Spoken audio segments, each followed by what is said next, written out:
নমস্কার। ভাগ্যবার্তা অনুষ্ঠানে বিধানসভায় যদি টিএমসি হেরে যায় তাহলে মমতা ব্যানার্জি বলবে যে ওরা কেন্দ্রীয় বাহিনী দিয়ে ভোট করে জিতে চুরি করে ইভিএমের মাধ্যমে ডুপ্লিকেট কোনো কিছু করে নির্বাচন কমিশনকে দিয়ে ওরা জিতে গেছে।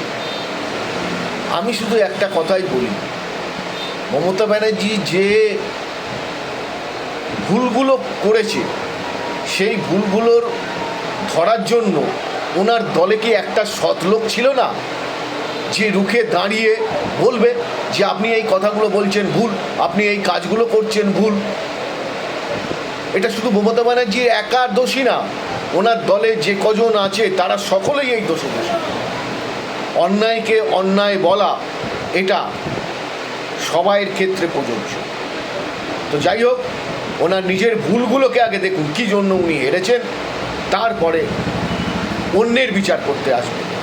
ওনার দলে যেসব লোকগুলো প্রতিবাদ করেননি তারা নিশ্চয়ই তাদের গদির ভয়ে টাকার লোভে প্রতিবাদ করেন। ভালো থাকুন, সুস্থ থাকুন।